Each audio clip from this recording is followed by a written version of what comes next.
Hello, you already started the meeting?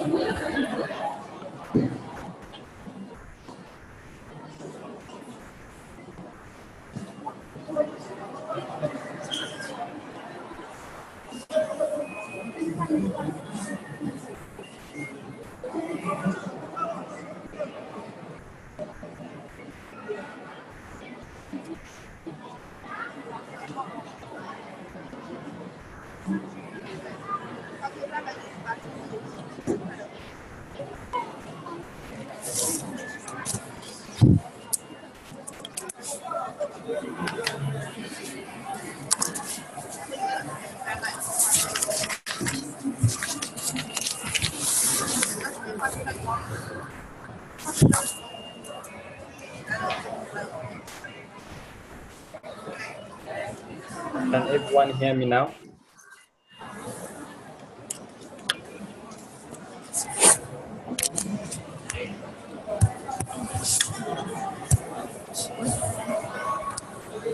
Can you hear me?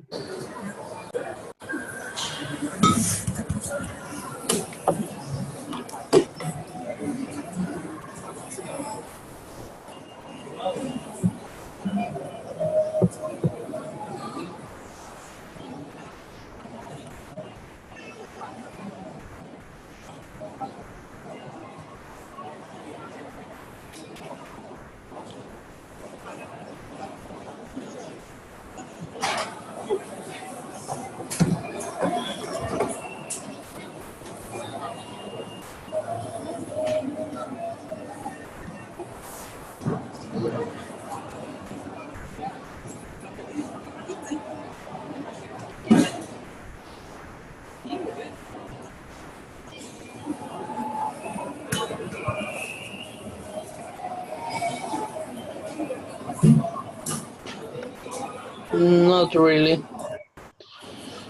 I just hear noise.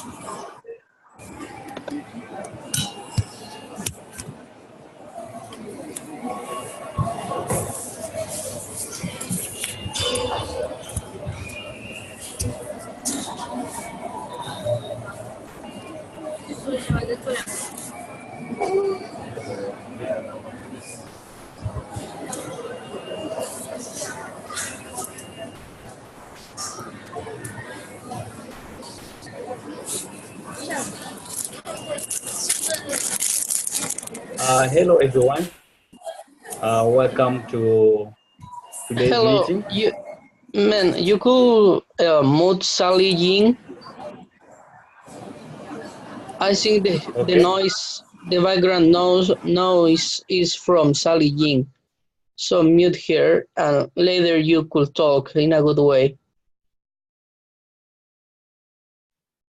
Okay. Hello. Can you hear me now? Yeah, now we hear you fine. Okay. Thank you. I would like to welcome everyone for today's meeting. My name is Emmanuel Yengi, and I've been one of the ambassadors for Care About Climate for last year, from 2017 up to last year. So today we're going to talk about marine ecosystem protected areas. A presentation will be done by Jale and Shivani. So they are going to help us and show us their presentation in about like some few minutes to go. So currently I'm working as an environmental officer. I recently graduated from my university. At Marquette University, I studied environmental sciences. So that's a brief background about myself. So I would like to share, to hear from you people before we start, maybe a slight introduction so that we can start the meeting. Thank you.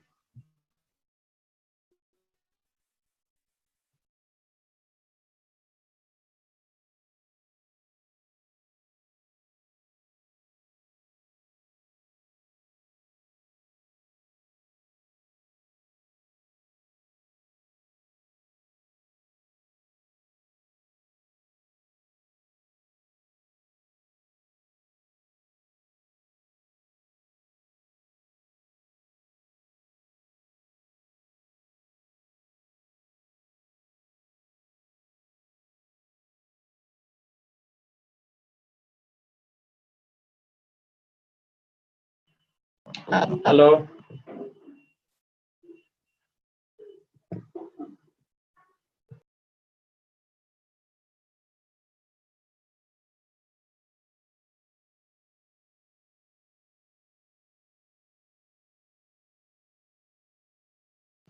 I think we can start an introduction from our two presenters. For today, you can introduce yourself so that the rest of the members can get to know who you are, what you're working on, and what you're going to present today. Just a brief introduction.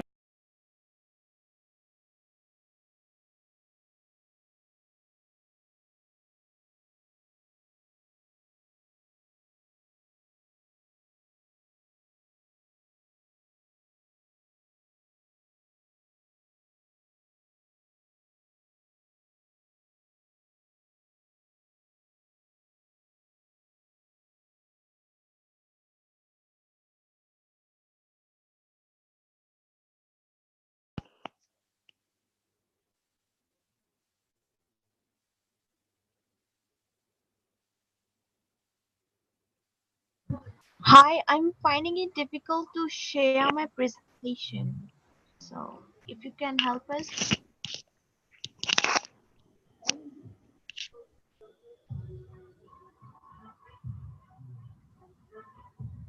Is seeing the presentation, you've already shared it. Can everyone see the presentation? It's shared on the screen. Yeah, Oh, you're already sharing your screen. So just press F5 to put in all the screen. You could use like normal PowerPoint. Yeah. Is this okay? Because this is my first time I'm doing a presentation on Zoom call. So even Jelle and I we are finding a bit difficulty. So Yeah, you could start with presenting yourself, and later you could use the PowerPoint in the same way that you use without Zoom. So it's the same way. Just use PowerPoint, and it's going to be well. Okay? okay, You're already sharing the screen, so it's fine. okay. So can I start now? Yes, I please, think you it's can a good can time. start. Yeah.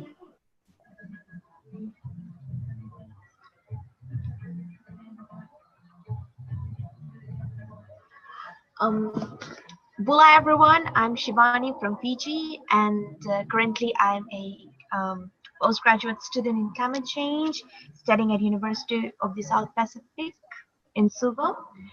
And today my partner is Jale, and she is from South Africa. And today our topic is on the issues of marine protected areas, the guidelines and the strategies. So uh, what we'll be talking about is basically I'll be talking about the marine protected areas in Fiji, and Jelle will be talking about the marine protected areas in South Africa. Mostly my presentation, I have done a bit of research mostly on Fiji, and Jelle has a bit of information on South Africa.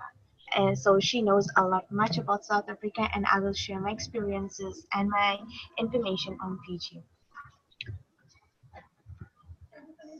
So, just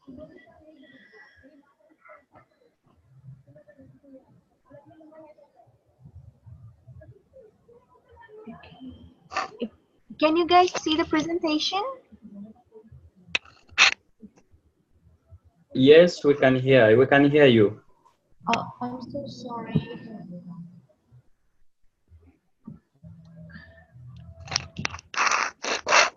Can you guys hear me? Yeah, we can hear you fine. Okay, and what about the PowerPoint presentation? Can you guys view it? Yeah, just Okay, press F5 to see all the screen in a good way. You could okay, use PowerPoint in a normal way, so just okay, use PowerPoint. okay. So let me introduce Fiji in a very beautiful way. Fiji is a beautiful oceanic island which is found in the South Pacific Ocean. Fiji is a country, particularly an island, which is rich in marine resources and biodiversity. My country, Fiji, is home to large indigenous people and has powerful heritage which is culturally and spiritually connected with the ocean. Since Fiji is a volcanic island with a branching reef, it is mostly surrounded by coral reefs. The waters of Fiji contains approximately 3.12% of the world's coral reefs, which includes the Thandolwethu Great Sea Reef is the third largest in the world. So let me show you the picture of the cow level. This is the reef. This is actually the second biggest island in Fiji, which is known as the Vanua level, and the Dakau level reef is situated near Vanua level. As I mentioned, the Dakau level reef is the third largest reef in the world, or it is known as the Great Sea Reef. It has got plenty of the biodiversity, mainly the marine ecosystem is very much complex and very much high over there. Moving on to the threats to the marine biodiversity.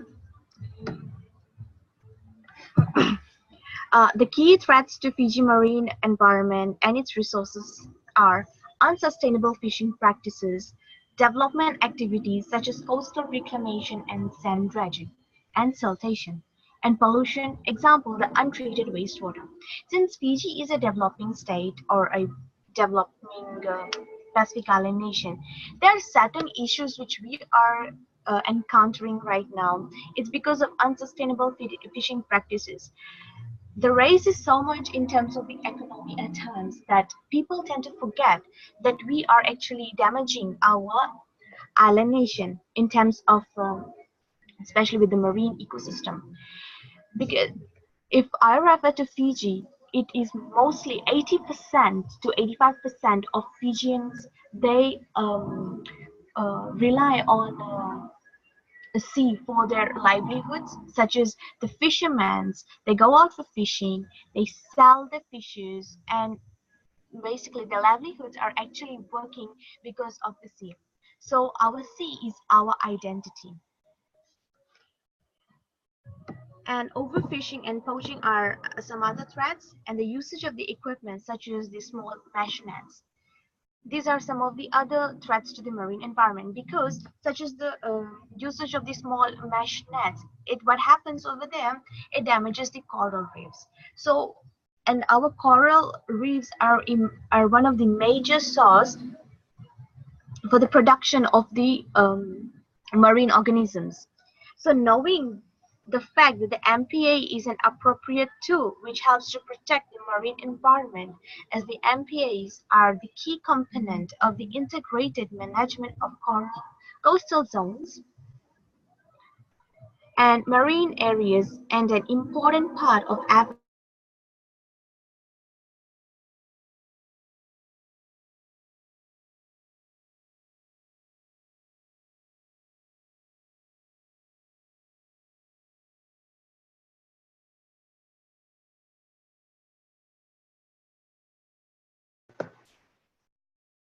Hello?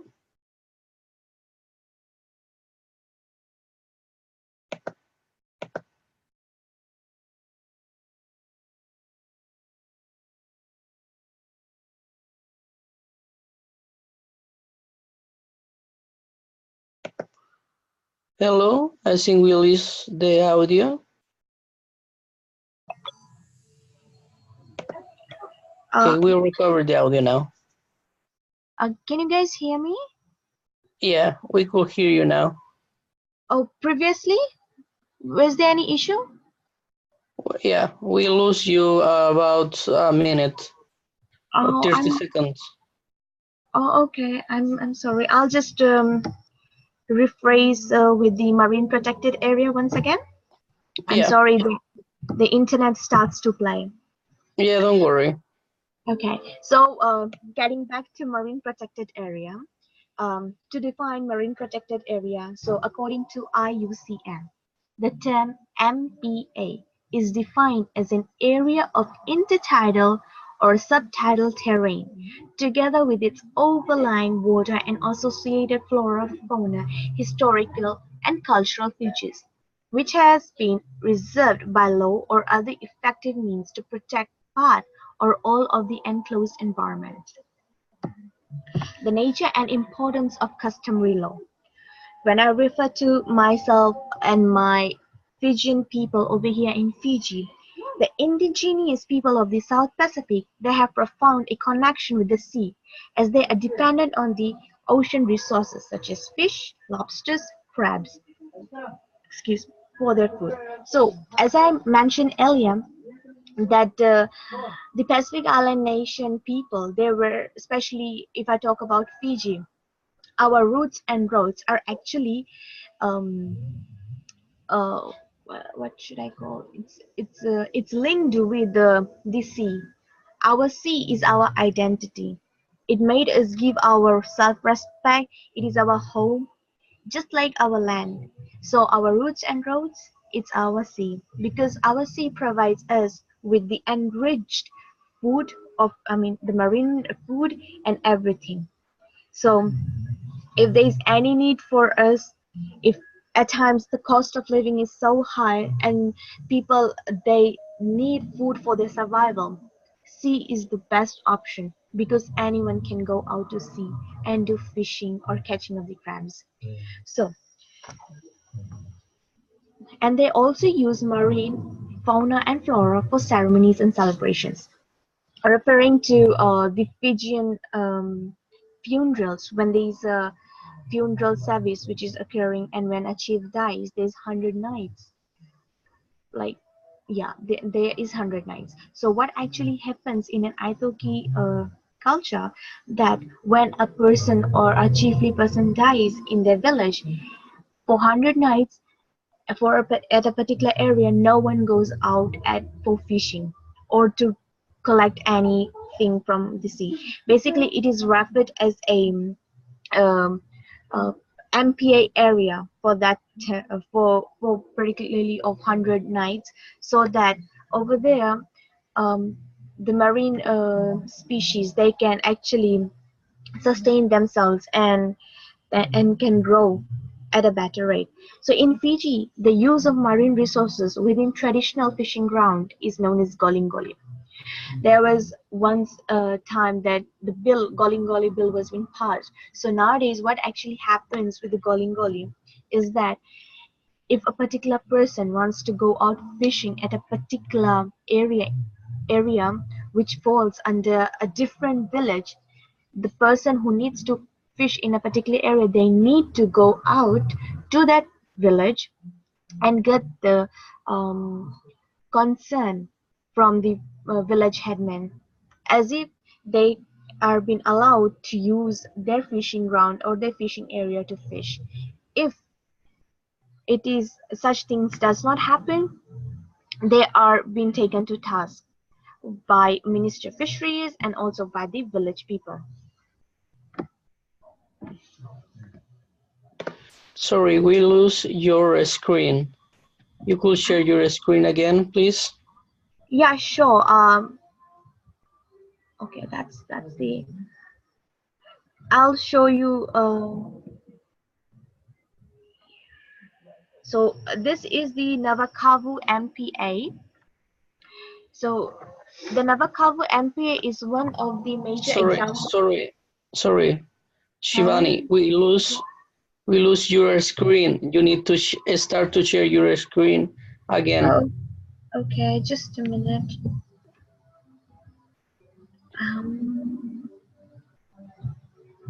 I hope this is.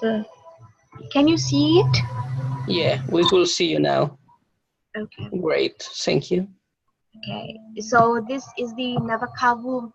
Sorry, this is the Navakavu MPA. The Navakavu MPA is one of the major example of marine protected areas. The place where the line shows the area which is been encircled with white. It basically shows that is one of the MPA, which is known as the Navakavu MPA. It has been located in Fiji, on the main island of Viti level. So, and it is located the eastern side of Suva City. And Navakavu MPA is the fishing ground for 4 villages, and I'm sorry, and these villages are Nambaka, Namakala, Muaniposo, and Wainganake. Actually, what happens? University of the South Pacific students, basically the GE 301 students, the island biogeography students, they are being taken to these particular areas and they are allowed to explore these reefs and to get to know about the marine biodiversity basically. And also at the same time, MS 306 students was being taken to this MPA and they did their online presentations and then they worked on the research papers to get the information about the Navakavu MPA. So basically this MPA is being used by the University of the South Pacific students to gather data, collect the data and analyze it and get to know a lot more about MPAs. So this is one of the major MPAs which the Fijian people are actually knowing, and at the same time they are protecting it. So referring to the issues of MPA, firstly is the lack of an comprehensive protected area management. Best practice indicates that such laws should be implemented to provide for integrated and networked areas. The second issue relates that generally to legislative and policy fragmentation. So there should be a comprehensive protected area management legislation, and at the same time there should be a policy fragmentation there, which is greater harmonization is needed not only in respect of the legal provisions which relates to MPAs but also their administrations. Thirdly, the Fisheries Act and Regulations in Fiji, amendments could be made to existing laws to increase the community participation in the identification, designation, and management of the fisheries MPAs, as well as the delegation of greater enforcement powers. Consideration should be given to regulations specifically for offshore MPAs. Lastly, the final issue is that it is evident that LMMAS it can contribute to integrated coastal zone management. However, at present, these areas are not formally recognized, and there is no legal authority to enforce the management plans. While the Fijian government has proposed strategies and programs to overcome this, other mechanisms must be investigated to broadly strengthen the LMMA system, the locally marine managed area system. So to conclude with my part of presentation on Fiji, the issues of MPA in Fiji, I would say the Fijian government are doing their best, and they're still trying their best at the same note by going in COPs like COP23 and COP24, and they have given their ideas in order to protect the Pacific Island nation, because as I mentioned, our food is mostly and mainly dependent. We are mainly dependent on sea for our food and also a lot of our services. So um, it's our authority that we need to protect our sea. And yes, a lot of pollution has actually occurred in the past years in terms of plastics, the plastic items such as the plastic bags, plastic bottles, plastic bottle caps, and stuffs like that. So the sea has also got into the water pollution part, whereby it has damaged a lot of uh, marine life, such as the corals and the fish, the turtles also, because as we know, the plastic items, when it sits on top of the corals, it prevents the oxygen supply on with the corals, and also the plastic bags, the plastic items, whichever way we can take it, basically kills the marine organisms because they do not have any idea about the harmful effects of the plastics. Such as if we are referring to turtles, the turtles mostly feed on the jellyfish. So what actually happens when the plastic bags, basically when they get in the water and they start to float, and it is a clear color at times, so the turtles are not that much brave enough and smart enough, and they are not able to use their brains, that it's basically it's something else apart from jellyfish. So they think that it's just jellyfish, and they try to eat their food, which is jellyfish, but in return they try to suck in um, the plastic bag, which later they get choked and later they get killed. Same with the plastic straws, plastic bottle caps. Even I have seen certain turtles and other marine ecosystems. They have got killed because of the plastic items which is being entered into the sea.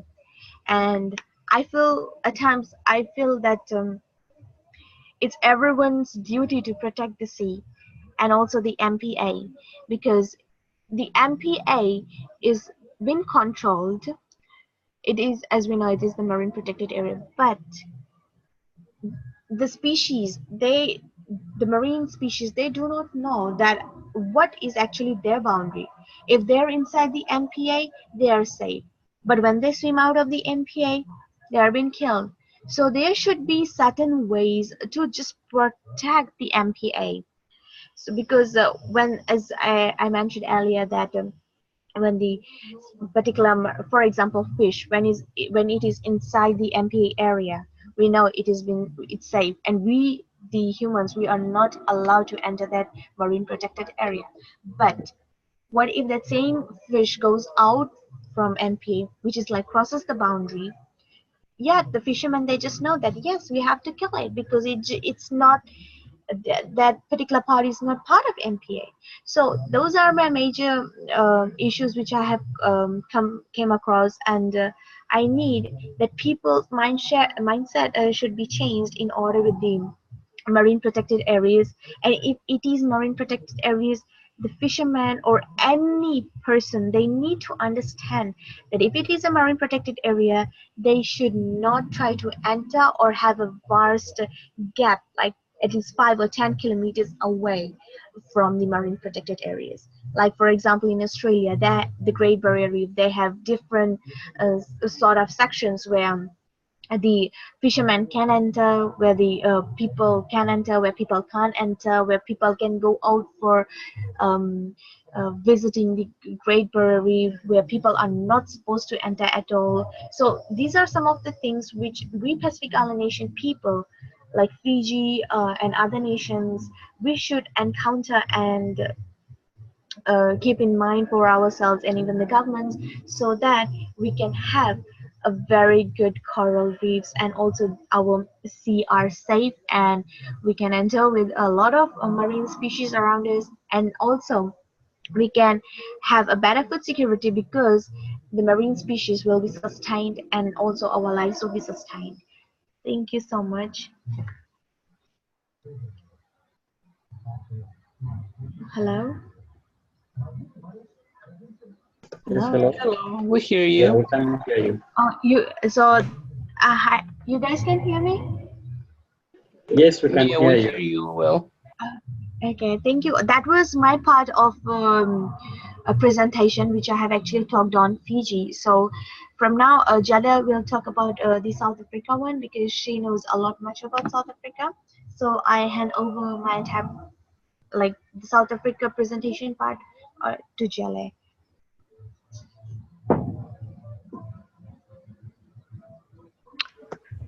Thank you Hi, for sorry. Hi, my name is Thandolwethu from South Africa.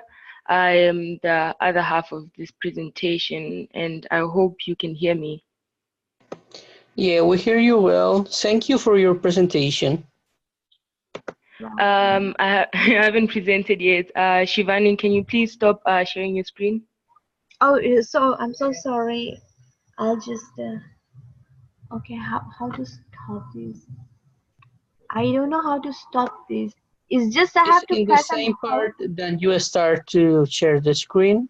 You have a Okay. stop to share the screen. Yeah. Okay. So my presentation is not showing, right? No. You Oh, okay.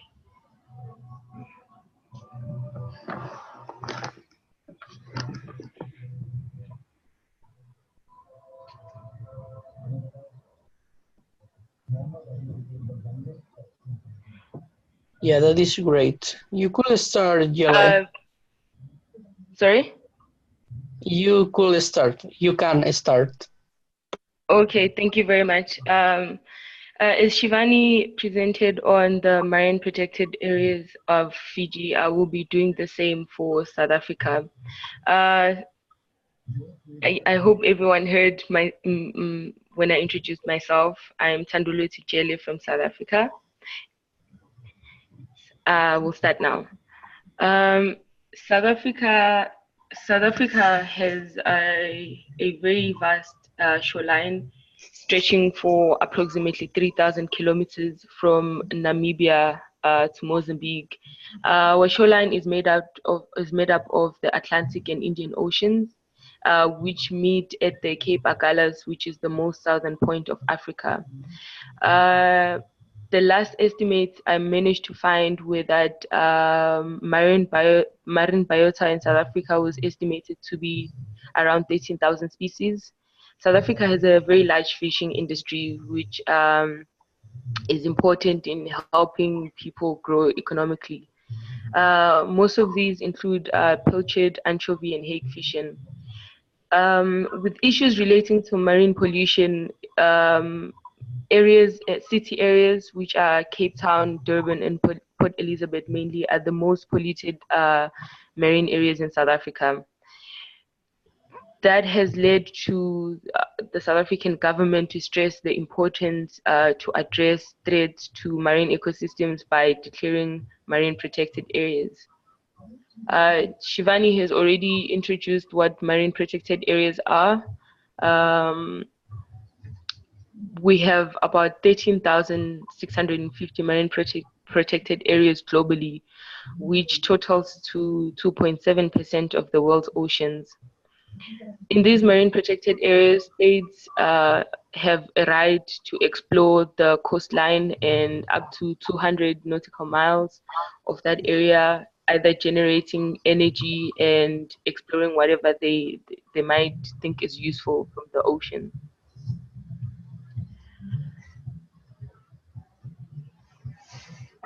Marine protected areas are aimed at restricting certain marine areas so that they can limit human activities, which over the years we have come to realize that they do negatively impact our oceans.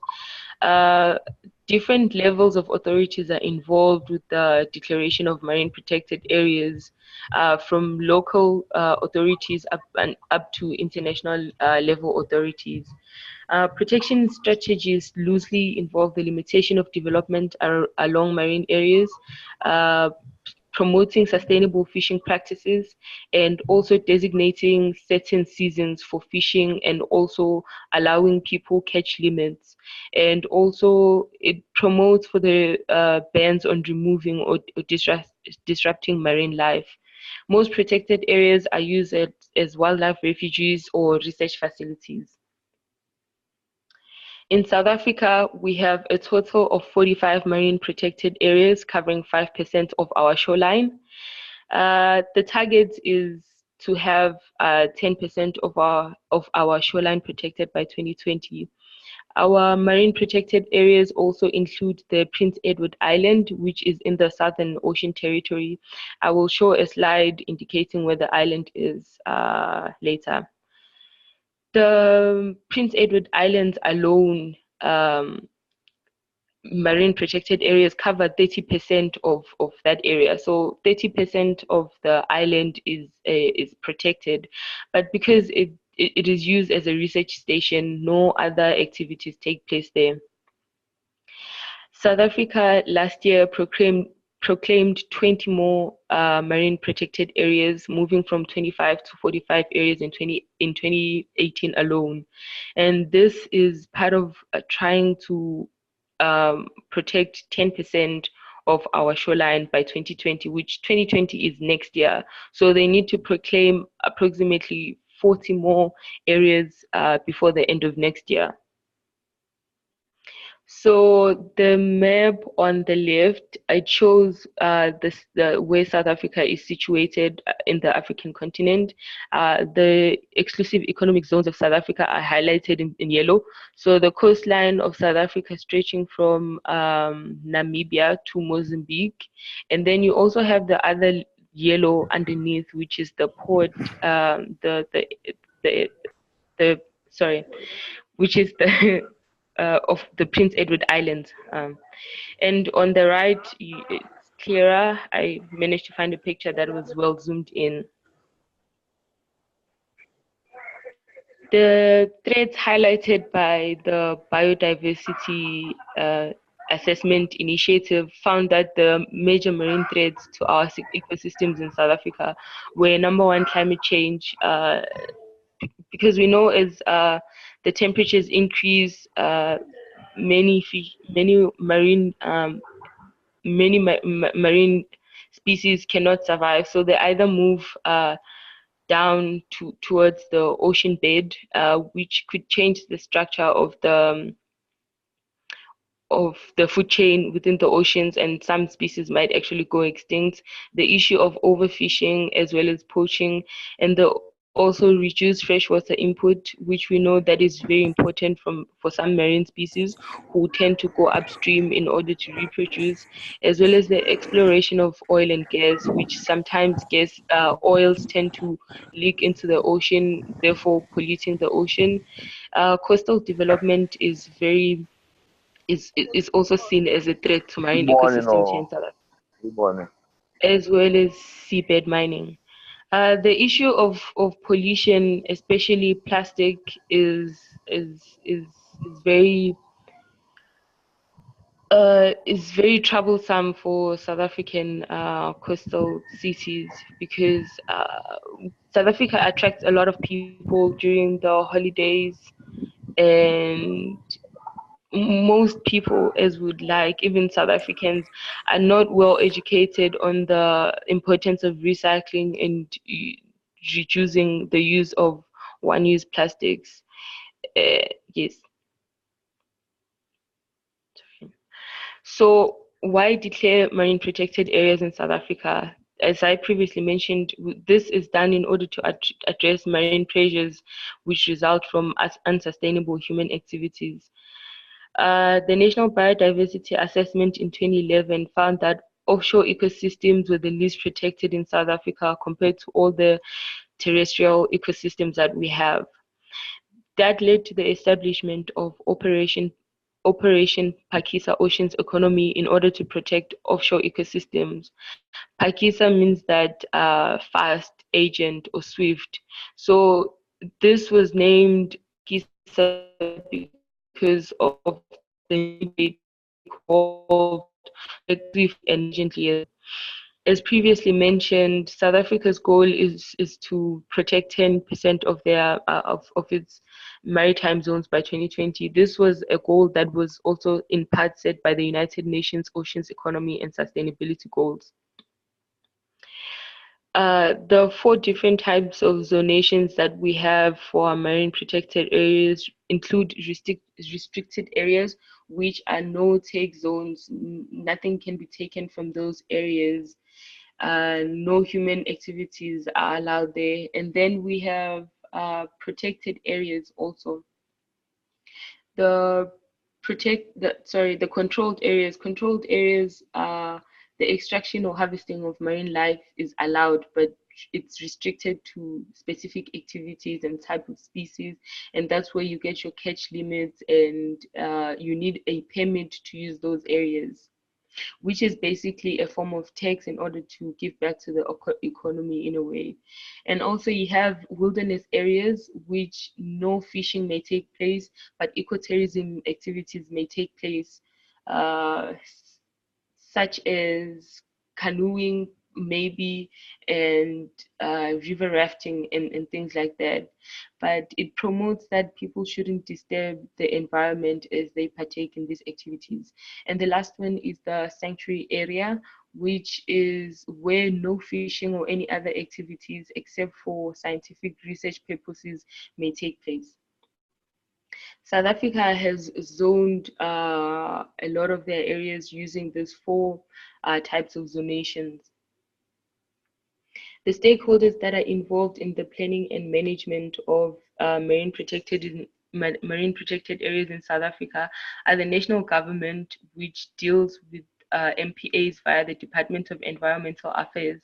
The Department of Environmental Affairs then works closely with local management authorities such as the Cape Nature, which is involved with the Western Cape side, as well as the city of Cape Town also, and then the Eastern Cape, which is along the middle coast of South Africa, and then you have the Nelson Mandela Bay also along the middle, as well as the South African National Park Services. And as you move towards the east, you get Ezemvelo KZN Wildlife. The legislations in South Africa that help the management of marine protected areas, there's four of them. The first one is the Marine Living Resources Act 18 of 1988, which is to provide for the conservation of marine ecosystems and sustainable utilization of marine living resources. And then we have the National Environment Management Biodiversity Act, provides for the management and conservation of South Africa's biodiversity. Within this framework, the Living Resources Act then becomes stronger because of this Biodiversity Management Act, and it limits the extraction or the utilization of marine resources. And then there's also the Integrated Coastal Management Act, which is established to integrate coastal and estuaries management in the Republic. And this is specifically made to set out the norms and standards as well as policies that will promote the conservation of the coastal environment. And lastly, we have the Protected Areas Act, which provides for the protection and conservation of ecologically viable areas in South Africa. This is for intergovernmental cooperation and public consultation in matters concerning protected areas. It provides the standards needed for those actions to take place. Benefits of MPAs in South Africa. One is that we'll maintain our fish stock for a very long time, so that's basically fish forever. And it could also promote tourism because clean oceans and healthy oceans stay beautiful and more people would like to see those. And in terms of heritage, we have the Isimangaliso Wetland Park, which was proclaimed as a UNESCO World Heritage Site. So there's a lot of cultural significance to that area, especially of the Zulu nation of South Africa. There's also the aspect of job creation. If you maintain the level of fish in the ocean and you keep your oceans beautiful, people can use those opportunities to maybe guide people around those areas, sustainable fishing. And there's also the opportunity for education. As long as we maintain our oceans and their beauty and we keep them clean and functional, then we can teach the next generation how to do that, and then they can see for themselves the outcome of actually protecting these areas. And also there's a spiritual significance of these areas because people go to the ocean to pray. Some people go there to actually cleanse themselves and renew themselves. And also the climate is that if we keep our oceans functional and safe, they can continue to be our carbon sink, and we can maintain our current standing with regards to temperatures. It's part of the contributing factor to ensuring climate action, but it's not all of it. And another part of the benefits that we have is that we have research opportunities. If we have clean and functioning healthy oceans, then we can conduct research that is helpful in maintaining those oceans, and we can add to the global research knowledge. And also sustainable development, which is very important, and in part as part of the sustainable development goals, protecting marine areas ensures responsible consumption and production, which is goal 12, as well as 13, which is climate action, as well as life before water, which is goal 14.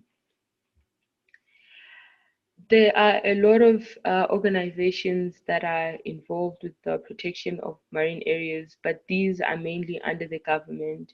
And I feel there's a need for individuals as well as non-governmental, non-profit organizations to take part in these initiatives, because I feel non-governmental organizations and non-profit organizations, their actions are not motivated by profits, by rather the fact that they want to promote for the protection and conservation of marine areas in South Africa.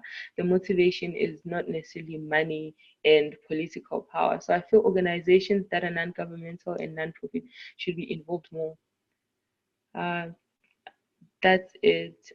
Thank you. Do you have any questions or anything you'd like me to add?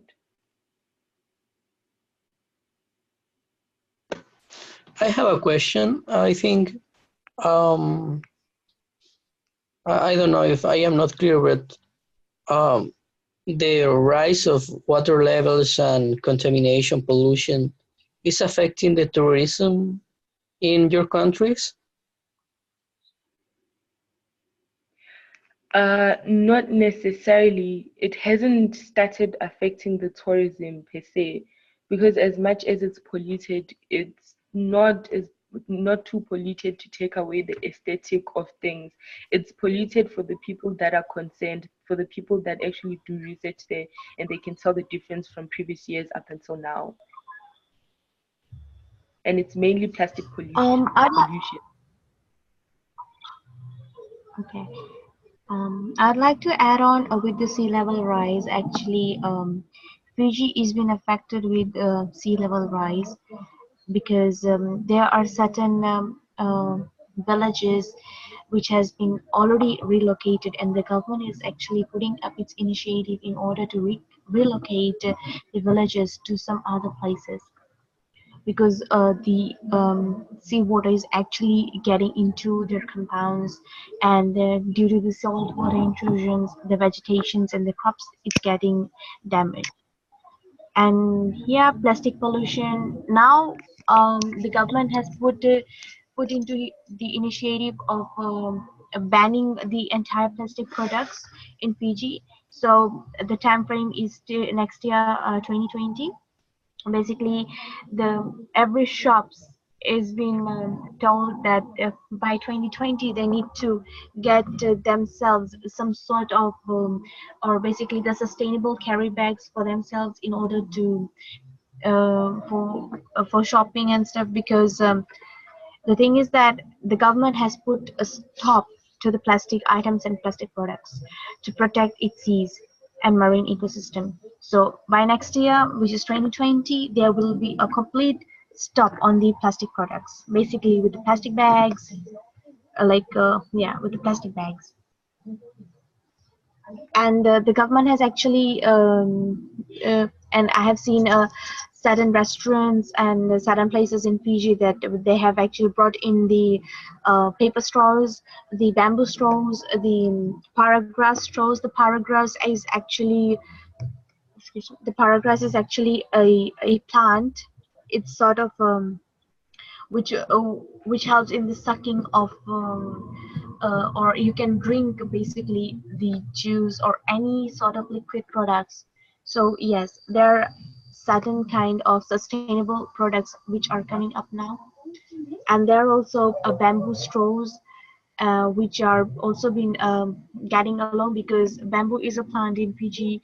We can say that it is having a very fast growth, and yes, it is one of the sustainable ways. Thank you. I'd like to get back to Sally Yin from China. Sally asked, are all kinds of MPAs protected by the law? Yes, in South Africa, all our marine protected areas are protected by the law. So on the legislations that we have, the legislation might state that the area needs to be either restricted, controlled, or be a wilderness area or a sanctuary. Depending on the type of zonation, then the types of activities that take place there will be restricted by those types of zonations. Thank you, Jale and Shivani, for the good presentation. I wanted to ask you a question, whether the governments or the local organizations that are trying to implement the MPAs in their respective areas, I don't know whether they are trying to tap onto the indigenous knowledge of the community on protecting the marine ecosystems.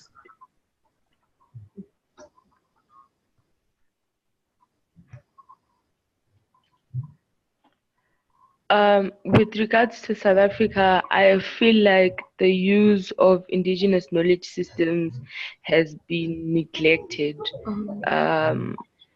They put forward legislations and they use those legislations sometimes without the consideration of the indigenous people or the people that actually live in those areas. So when they restrict an area, people from that community are not going to benefit from that, because then they cannot use that area to fish. They cannot extract anything that would help them economically. So I would say that maybe local people are not well considered when these restrictions take place.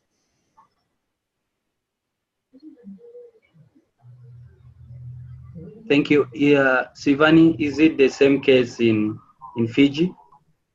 I'm sorry, I was not able to hear the question very well because of the internet problem over here. So could you please repeat it? Okay.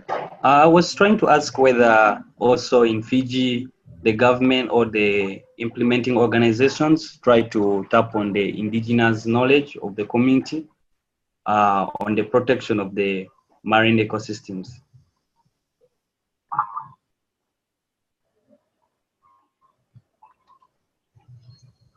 Okay, in Fiji, actually, the indigenous knowledge on the marine protected areas, which is known as Golingoli, and actually the government marine protected areas, they are working hand in hand. So the government has actually put into the rule that the natives of Fiji, which is the indigenous people, they are having full rights on their part of sea. So as I mentioned earlier, that if, for example, if you take Jale and me, and we are both in Fiji. So if Jale wants to fish in my area, in my village, so she needs to get the consent from me. If I sign it and everything, if I give her permission, yes, she can fish in my area. So it works like that. So so the government and the indigenous people in Fiji, they work parallelly. I hope that answers my question. I mean, your question.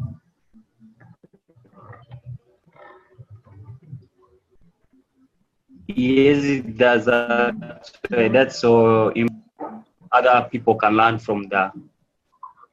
Can you hear me? Hello? Do you hear me? Yeah, actually, Yes. there's a bit of internet problem at my side. So Okay. I was asking whether as or what are some of the key points that we can learn from your governments and the local community on the conservation of these protected marine areas?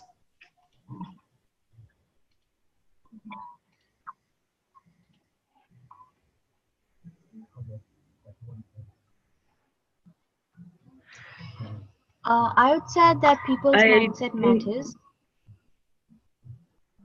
That if they have a positive mindset and they are willing and they are trying their best to conserve their marine ecosystem, then yes, they can protect their ecosystem, or they can have a marine protected area.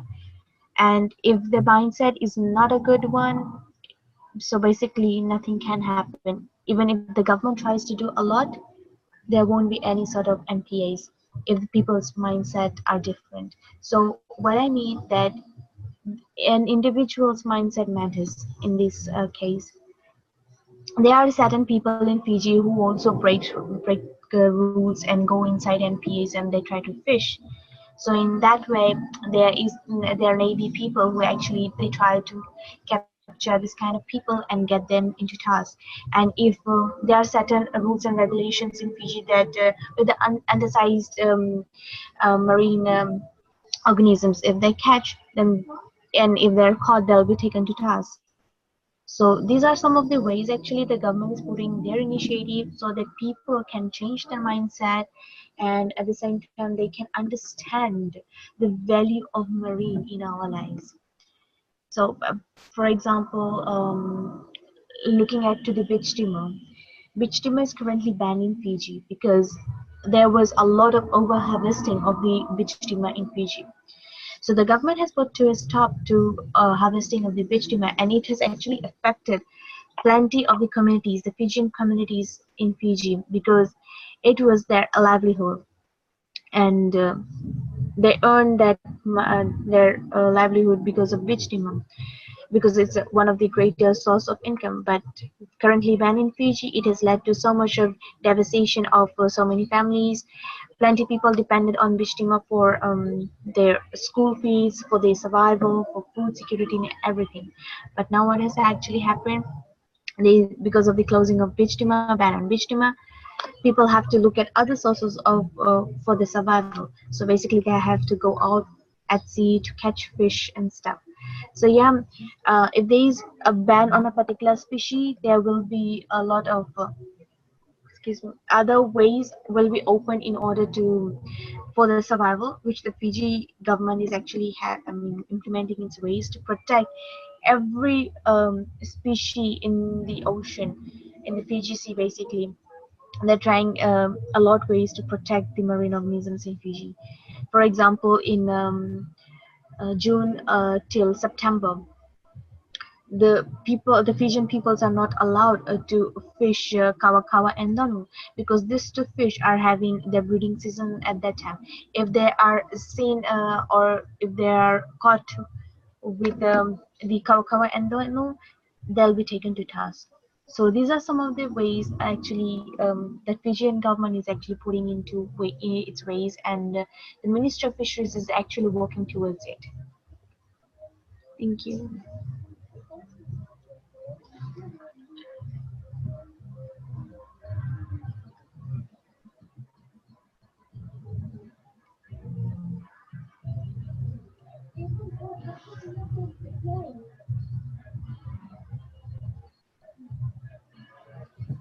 Thank you.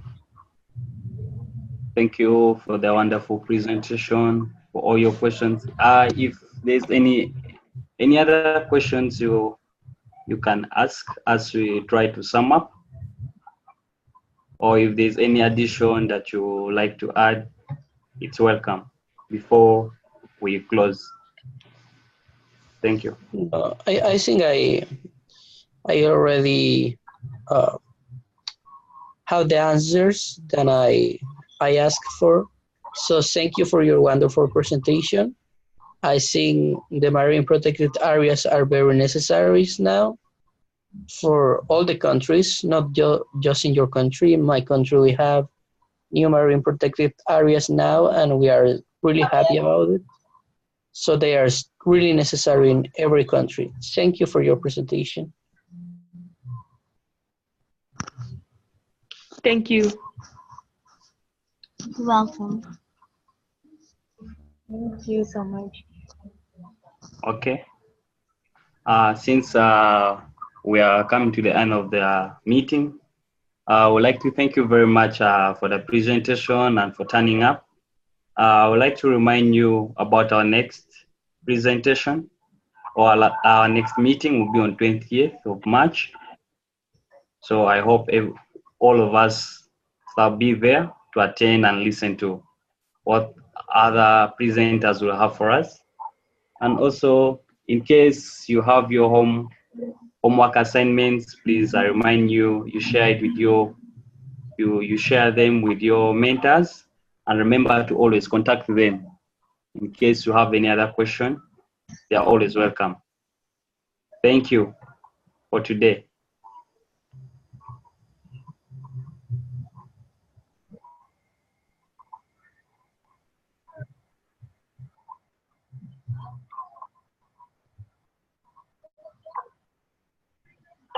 Thank you so much. Thank you.